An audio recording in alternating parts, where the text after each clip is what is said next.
मेरे प्रियो पौलुस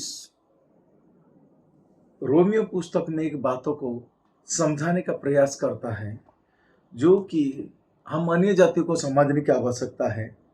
रोमियो पुस्तक 9 अध्याय 24 से अगर हम लोग 26 तक देखेंगे तो इस प्रकार से लिखा गया है, अर्थात हम पर जिन्हें उसने केवल यहूदियों में से वरन अन्य जातियों में से बुलाया, जैसा वो होशे की पुस्तक में भी कहता है, जो मेरी प्रजा ना थी उन्हें मैं अपनी प्रजा कहूँगा, और जो प्रिय ना थी उसे प्रिया कहूँगा।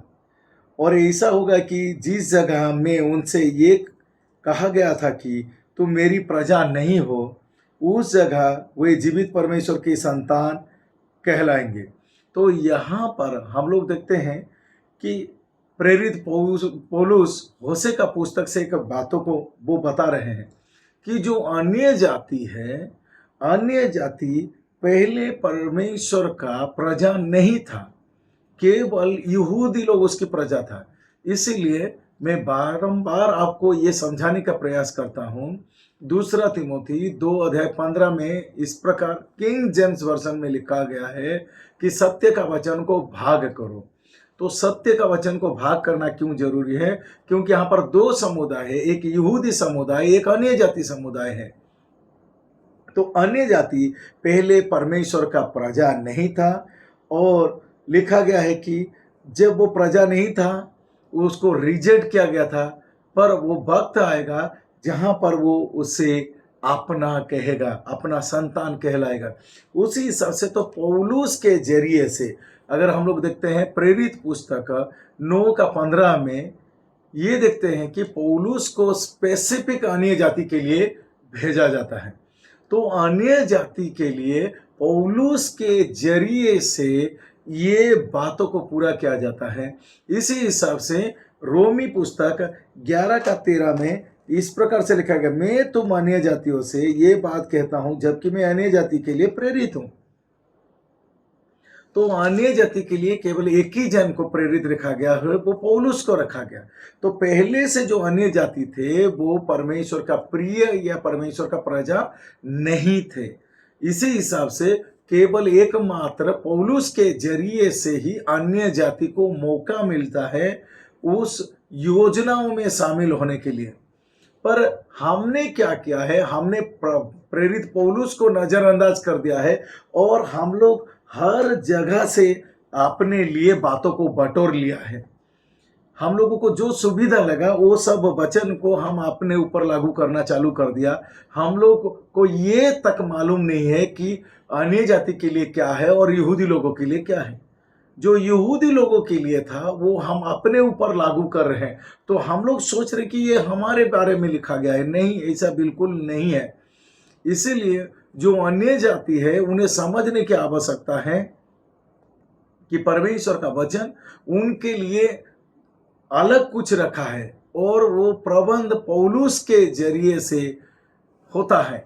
इसीलिए पौलुस हमारा प्रेरित है। तो पौलुस जो रोमी से फिलमोन तक पुस्तक लिखा है, उतने दायरे में हम लोग पाते हैं कि वो अन्य जाति के लिए क्या योजना है उसी को लिखा गया है। रोमी से फिलमोन को छोड़ देने से और कहीं पर कोई भी स्पेशल प्रबंध नहीं है अन्य जाति के लिए। इसीलिए आप जब तक ये चीज को नहीं समझेंगे तो तब बड़ी द्वंद में रहेंगे। क्योंकि दूसरा तिमोथी 3 का 16 में लिखा गया है, संपूर्ण पवित्र शास्त्र परमेश्वर की प्रेरणा से लिखा गया है, प्रेरणा से लिखा गया है। पर स्पेसिफिक अन्य जाति के लिए रोमी से फिलमोन पौलुस के जरिए से जो लिखा गया है वो लिखा गया है। इसीलिए अन्य जाति जो है वो कंफ्यूजन ना हो। अगर आप जहां तहां से लेंगे तो मैं ये चीज को आपको बताना चाहता हूं, आप खुद को यहूदी परंपरा के अंदर खुद को आप ला रहे हैं। यहूदी लोगों का सिस्टम का अंदर आप जबरदस्ती खुद को घुसा रहे हो। जबकि यहूदी लोगों के बीच में जब काम कर रहा था परमेश्वर, तो अन्य जाति के लिए कोई भी प्रबंध नहीं था, कोई भी योजना नहीं था। तो जबरदस्ती यहूदी लोगों का परंपराओं को मानना, यहूदी लोगों के लिए जो बातों को मानना, तो आप अपने को एक गुलामी में ले रहे हो। आप अनजाने में आप अपने को उस परमेश्वर का योजना में नहीं, बल्कि एक गुलामी में लेके जा रहे हो, एक जातिवाद का गुलामी में लेके जा रहे हो। जबकि बाइबल में हम लोग देखते हैं कि अन्य जाति के लिए कुछ प्रबंध नहीं था। और उसके साथ साथ अगर हम लोग देखेंगे प्रभु यीशु मसीह का सेविकाई में, प्रभु यीशु मसीह अन्य जाति के बीच में सेविकाई नहीं किए थे। तो मत्ती 10 का 5 से अगर देखेंगे, इन 12 को यीशु ने ये आज्ञा देकर भेजा, अन्य जाति की ओर ना जाना और ना सामरिया के किसी नगर में प्रवेश करना, परंतु इज़राइल के खोए घराने के खोए हुए भेड़ों के पास जाना। तो इज़राइल के खोए हुए भेड़ों के पास जाना।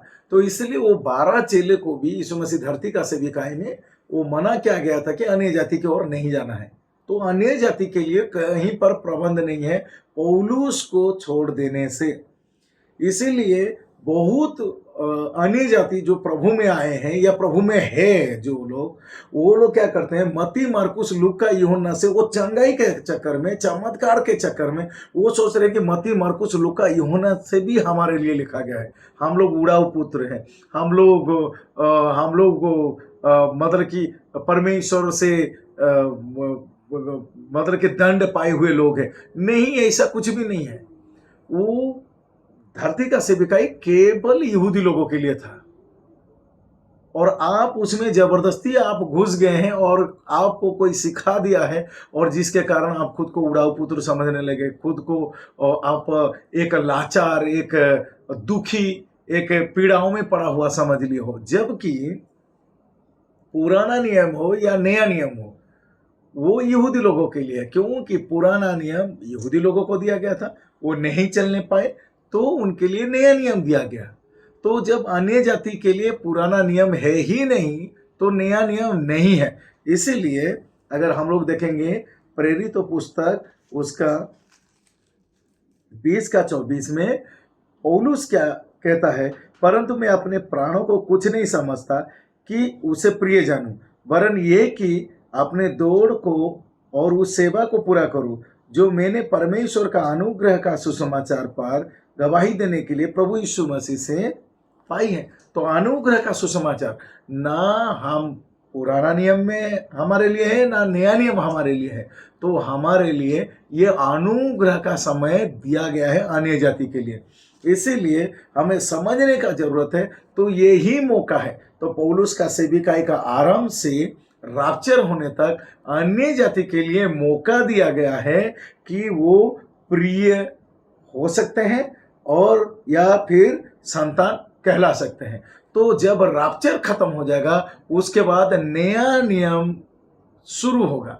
पुराना नियम और नया नियम बीच में ये अनुग्रह का समय चल रहा है। पौलुस का सेवा चल रहा है। पौलुस का सेवा दमिश्क मार्ग से बुलाहट उससे शुरू होके राप्चर में खत्म होगा। तो अनुग्रह का पीरियड राप्चर में खत्म होगा। तो समय रहते ही आप अपना अपोस्टल को जानिए, और अभी ही मौका है। जो उस सच्चाई को समझ लेता है कि अन्य जाति के लिए परमेश्वर के लिए कुछ योजना है, तो वो पौलुस के ओर से है। और अभी हम लोगों को प्रिय होने का मौका दिया गया है, या फिर हमें संतान कहलाने का मौका दिया गया है। तो ये बातों को जो समझ लेता है वो अनुग्रह को प्राप्त कर लेता है। और जो नहीं समझता है, तो आप व्यवस्था में जबरदस्ती या तो पुराना नियम में अपने आप को सेट कर रहे हो, या तो फिर नया नियम में अपने आप को सेट कर रहे हो। तो जबकि आपका समय अनुग्रह में है, अनुग्रह का बाहर पुराना नियम में अन्य जाति के लिए कोई स्थान नहीं था, नया नियम में भी अन्य जाति के लिए कोई स्थान नहीं है। इसलिए जबरदस्ती पुराना नियम में ना घुसिए या नया नियम में ना घुसिए, क्योंकि वो सब यहूदी लोगों के लिए है। आप पढ़ के समझ सकते हैं, पर केवल अनुग्रह दिया गया है अन्य जाति के लिए। इसलिए अन्य जाति के लिए एक ही प्रेरित रखा गया है, जो है पौलुस। तो वक्त रहते ही पौलुस को समझिए। बहुत लोगों का ये मानना है हम लोग यीशु को मानेंगे, हम लोग पौलुस को नहीं मानेंगे। मेरे प्रिय, प्रभु यीशु मसीह का जो धरती का सेविकाई को आप मान रहे हो, वो धरती का सेविकाई में वो अन्य जाति के बीच में सेवा नहीं किया था। वो अन्य जाति के लिए कुछ किया ही नहीं है। तो स्वर्ग उठा जाने के बाद स्वर्ग से दमिश्क मार्ग में पौलुस का चुनाव होता है और पौलुस को स्पेसिफिक अन्य जाति के लिए भेजा गया है। तो पौलुस के जरिए से अन्य जाति के लिए रास्ता खुलता है। तो पहले से रास्ता बंद है और इसलिए जबरदस्ती आप जिदखोर ना होइए। तो मैं ये भी विश्वास करता हूं जो प्रभु साउल को पौल बनाया, वो भी अपने विचारों को पकड़ के रखा था और उसका समझ को खुला। वही प्रभु आपका जब समझ खुलेगा तब आप जानने पाएंगे कि धरती का सेविकाई में अन्य जाति के लिए कोई भी चांस नहीं है, वो अन्य जाति के लिए नहीं ही है। पर पौलुस के जरिए से अन्य जाति के लिए द्वार खोलता है और वो खत्म होगा वो द्वार राप्चर में, जब उठाया जाएगा उसके बाद फिर से अन्य जाति के लिए कोई प्रबंध नहीं रहेगा। इसीलिए समय रहते ही ये बातों को समझ लीजिए। इसीलिए पौलुस होशे का पुस्तक से ये बातों को समझा रहा है कि जो प्रजा ही नहीं थे, तो अन्य जाति को ना प्रजा कहा जाता था ना उस परमेश्वर का प्रिय कहा जाता था। तो इसीलिए पौलुस के जरिए से जो अनुग्रह का सुसमाचार आया, तब अन्य जाति भी मौका दिया गया है प्रिय बनने के लिए और प्रजा बनने के लिए, संतान बनने के लिए परमेश्वर का। तो इसी सिद्धांत से आप अपने को और अपने अपोस्टल को समझो और जिसके कारण आप परमेश्वर जो स्वर्ग में जो प्रभु है उसकी योजना को आप क्लैरिटी से समझ सकते हो। तो मेरा विश्वास है आपका जो भी डाउट है आप मेरा प्रीवियस वीडियो देख सकते हैं या फिर आप मुझे कमेंट बॉक्स में लिख सकते हैं क्या आपका डाउट है। मेरा प्रयास रहेगा ताकि मैं आपको क्लियर करने पाऊँ। और मैं जानता हूँ जो स्वर्ग में विराजमान है यीशु, वो सक्षम है आपका समझ को खोलने के लिए। धन्यवाद।